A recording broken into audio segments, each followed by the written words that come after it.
I finished it. I finished The Last of Us Part 1. This is actually my second playthrough of it.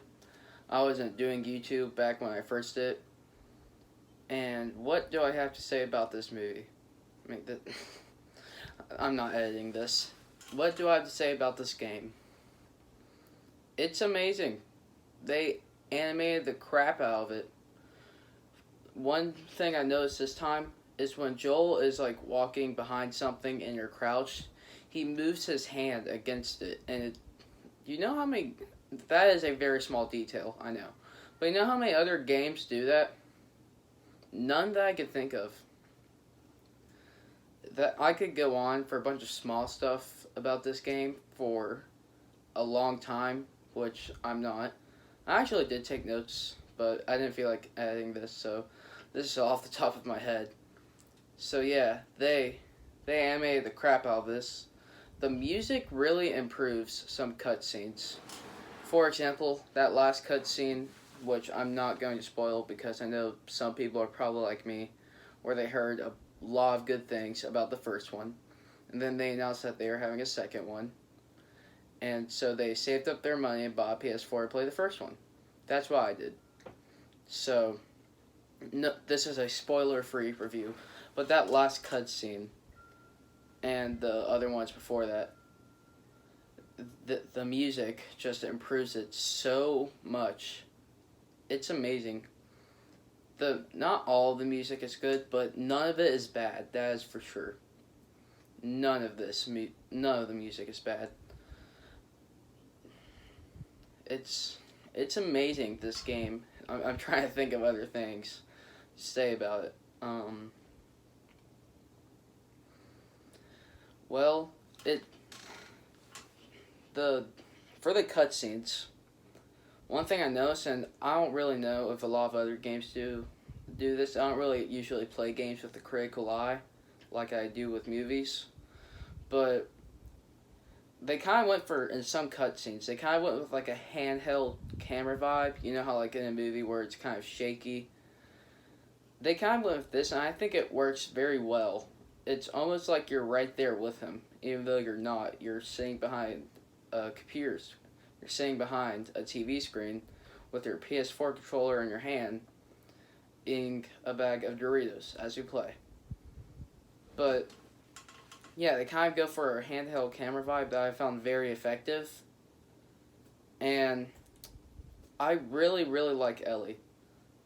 You can tell her characterization is very well.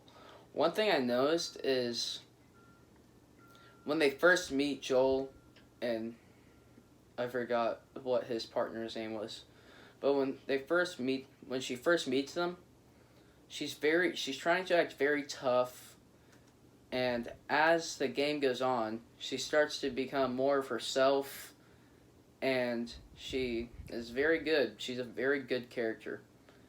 Speaking of characters, Joel, also amazing characterization. It was very very good, the characterization, because you kind of learn more about him as the game goes on.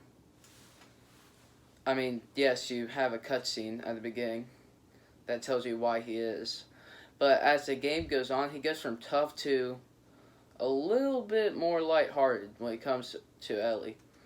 And that is a very small detail, yes, but a detail that I loved. Um, the voice acting, it's a whole nother level. It's amazing. If you haven't played this game, I strongly recommend you do. And I do have one flaw with it. And maybe the people who made the game just didn't want to do this, which I could see why, because they already animated so much. But I even had this flaw in my first playthrough. I wish that there was free roam. Now, I understand that you're probably thinking, no, they shouldn't have. But this game was just, there were so many cool buildings that you could explore. And just, that you could even do side quests, helping Tommy out with his place, and just helping out the friends who helped you get to where your destination was. And I feel like that would have made that game just that much more better. And with that being said, I'm going to give this game an A minus.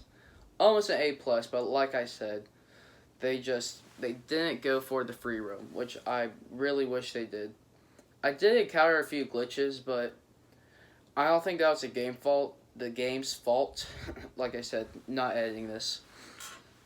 Because I have a habit of when I'm playing a game, I don't quit out of it completely. I just turn off my PS4 or my Xbox, and then I walk away, and then I walk back the next day or a couple hours later, and I turn it back on, and I'm right where I was before. So I quit the game completely, and I got back on, and there's no more glitches. So I didn't include that in my. I didn't think about that when I thought about what this grade was going to be. So yeah, that's my thoughts on The Last of Us.